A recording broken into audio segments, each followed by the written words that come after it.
নমস্কার বন্ধুরা, আজ আমি 5 মিনিটে সুন্দর একটা চায়ের সঙ্গে স্ন্যাক্স বানিয়ে দেখাবো শুধুমাত্র ময়দার আলু দিয়ে।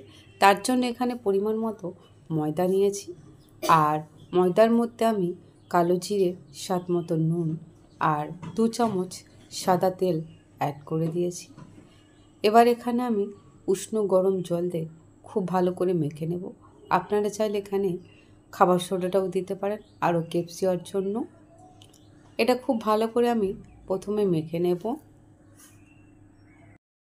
এটা খুব ভালো করে মাখা হয়ে গিয়েছে, আর এটা আমি কিছুক্ষণ রেস্টে রেখে দেব।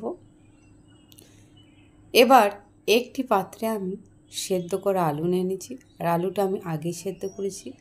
আলুর মধ্যে আমি ধনে আর জিরে শুকনো খোলায় ভেজে গুঁড়ো করে নিয়েছিলাম, সেটা এখানে অ্যাড করে দিয়েছি স্বাদ মতো নুন।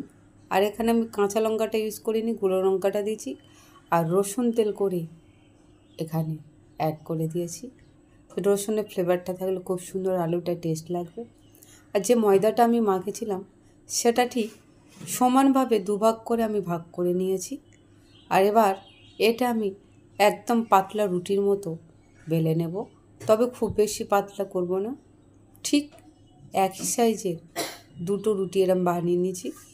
এবার যে আলুটা আমি মেখেছিলাম সেটা এর মধ্যে ঠিক এভাবে অ্যাড করে দেব।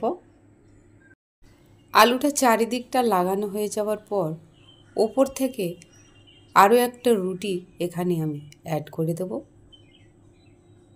দেওয়ার পর উল্টে পাল্টে আমি চারিদিকটা আরও একটু বেলে নেওয়ার পরে চারিপাশটা আমি ঠিক এভাবে কেটে ফেলে দেব।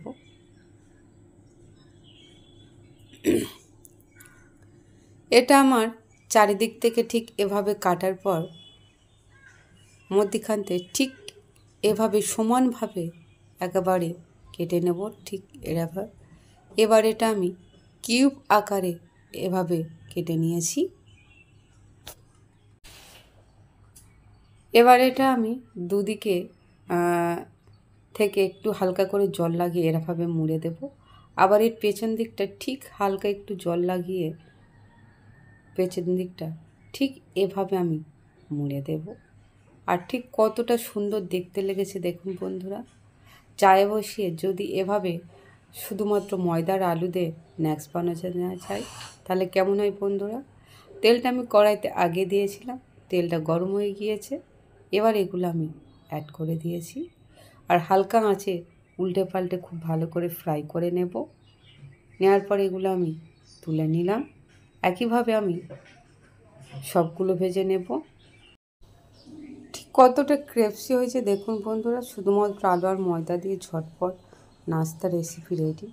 ভালো লাগলে লাইক, কমেন্ট, শেয়ার, সাবস্ক্রাইব অবশ্যই করবেন বন্ধুরা। ভালো থাকবেন, সুস্থ থাকবেন, ধন্যবাদ।